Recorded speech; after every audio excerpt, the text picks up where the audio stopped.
Hey guys, it's Miss Johnson, and I'm here to bring you the second little piece of Chapter 4.1 from our book, Section 4.1 from our book. We're just talking about a few other sampling methods and some things that can go wrong with sampling. So if you're following along in your book, I'm going to find a page number for you here. I'm flipping to it. I am about on page 256-ish, 256, 257 is about where I am in your book. So we're just going to talk about a few other sampling methods and also like what are some things that could go wrong with sampling. So we talked a little bit about stratified random sampling yesterday and how we would take our population and split it into groups or strata based on common characteristics that they may have. One activity that's in your book talks about sampling flowers, and I'm on the bottom of page 257, and they talk about how you could pull a random sample of flowers growing in a garden, but you could split that sample into strata of where the location of the flower is. So you might have different groups of strata based on what location they're in. In this case, they split their they split their garden into columns, and they pulled stratified samples from their columns. So each column was its own strata, because that might make a difference. Does one end of the garden get more water runoff than the other? Does one end of the garden have a tree that's shading it? So it just depends on what the garden looks like and where the flowers are. You could also split that group of flowers into type. Maybe that's your strata. You're looking at different flowers compared to each other.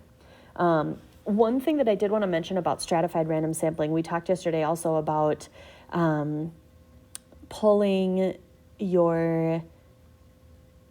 different classes at Farmington High School. So if we were going to take a sample from Farmington High School students, a sample of Farmington High School students, one way to stratify that, and probably the most common way or the easiest way to think about it, is to split them into grade level. You have a strata of 9th grade, 10th grade, 11th grade, and 12th grade. There's a couple of ways that you can do that. Say I wanted a strata of 40 people. Maybe that means I pick 10 freshmen, 10 sophomores, 10 juniors, 10 seniors. That's logically what our brains want to tell us, okay? But some statisticians may argue that your sample needs to be proportionately accurate to your population. So currently at Farmington High School, we have a lot more freshmen than we do seniors. Our sophomores and our juniors are about the same number, but our freshman class is really large. So if our freshman class is, say, it's not 25% of the population, maybe it's like 28 or 30% of the population, because it's a lot larger than the other groups. You would take that ratio, let's say it's 30. So we would do 0.3 times the 40, and we would get 12. So maybe we'd have 12 ninth graders. And then maybe our senior class is only 20% of the population. So 20% times the 40 that we want gives me 8. So then I'd only have 8 of the 12th graders. So a lot of people argue that your not your SRS, but your stratified random sample should be proportionately accurate to the population. If you have a larger proportion of one strata, then you should have a larger proportion of that strata in your sample. So consider that when you are doing a stratified random sample. It doesn't have to be that way. Some people say that doesn't make a difference and you just pull even numbers, but that is one argument. So we also talked yesterday about cluster sampling and how clustering is similar to stratified random sampling in that you're going to pull different groups within a population, but it's a little bit different because you're not necessarily pulling groups of all individuals who are the same. So one way to think about that, so if I go back to sampling at Farmington High School, let's say I want to sample 200 students at Farmington High School. One way of doing that is running all over our huge school and randomly selecting, use a random number generator to randomly select 200 students, and I gather all those students together. I'd have to go all over the school. I'd have to track them all down from their classes or wherever they may be, and I'd have to collect them all and then have them take my survey or my sample or my study or whatever. So that's one way that I could do that. But to make life easier and to save time, what if I just pulled particular advisory classes? So we have advisory classes of about 25 students. What if I take 8 advisory classes and survey all 25 students within those 8 classes? I could even combine the two and make it stratified and clustering, making sure that I pick 2 freshman advisory classes, 2 sophomore advisory classes, 2 junior advisory classes, and 2 senior advisory classes.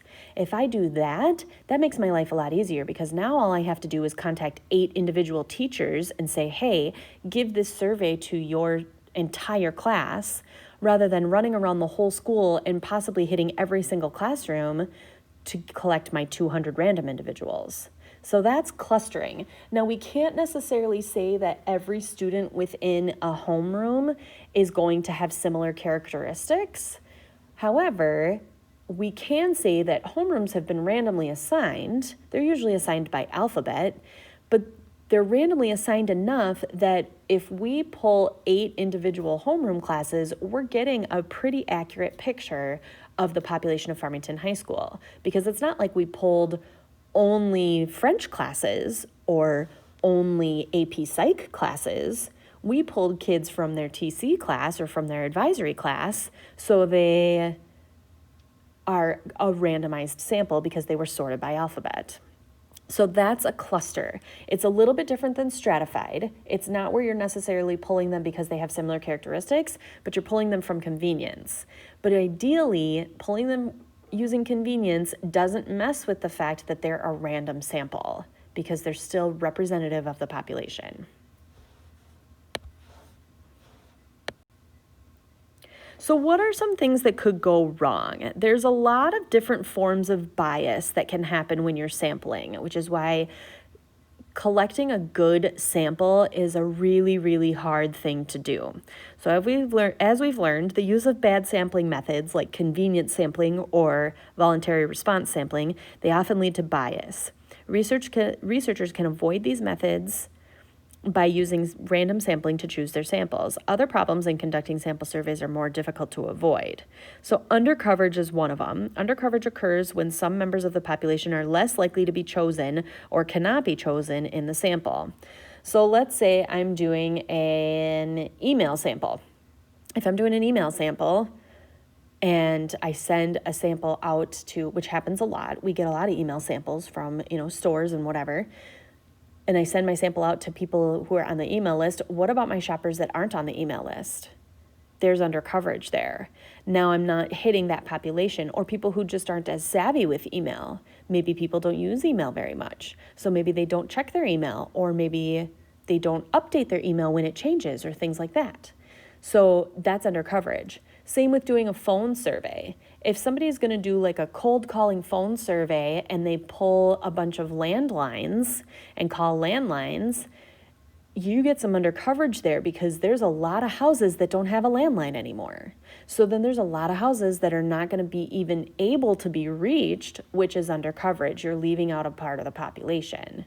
So not everybody has the same chances of being chosen to represent their population. That's undercoverage.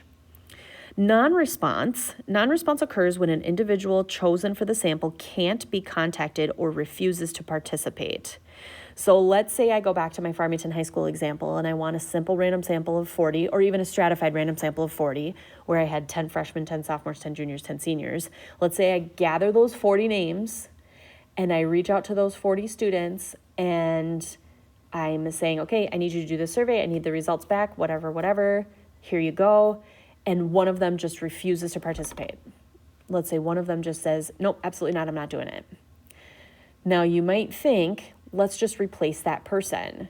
However, if you just replace that one person, now you have an entirely different sample. And it seems funny to think that way, but if you are dependent on getting 40 results and one person refuses to participate, you got to start over and pull an entirely new group of 40 individuals. And that's a problem that obviously is harmful to people. Now, that's not always realistic. We can't always do that. So sometimes people will just run their survey with 39 results instead of 40. And that's a non-response bias. So we've missed a piece of our sample because somebody would refuse to participate or couldn't be reached. Okay. And then response bias occurs when there's a systematic pattern of inaccurate answers to the survey question. So response bias occurs when questions are worded poorly or when questions are leading. Sometimes questions are written with a leading, like a lead-in, and if that lead-in pushes somebody into a different direction, that is response bias. That's a really big no-no. So that's another piece of this, is you have to be very, very careful about how you word your questions and your things in your sample. So just one thing to distinguish from each other, two things I should say to distinguish from each other. Some students misuse the term voluntary response when you are explaining that certain individuals didn't respond to a survey. Their belief is that participation in the survey is optional or voluntary, so anyone can refuse to take part. What the student is describing as non-response. So there's a difference between voluntary response and non-response. Voluntary response is if you just are grabbing people as they're coming in and out and you're giving them an option. Or you have the survey printed at the bottom of the receipt and every single person gets the same survey and it's just whoever wants to participate participates. Non-response is when you choose a sample and someone within the sample refuses to participate. That's a little bit different than voluntary response. So non-response is if you have a sample of individuals and you know who those individuals are supposed to be, but somebody doesn't participate within that sample. So it's a little bit different way of thinking, a little bit different, a little bit different way of thinking. So just be careful with those two things.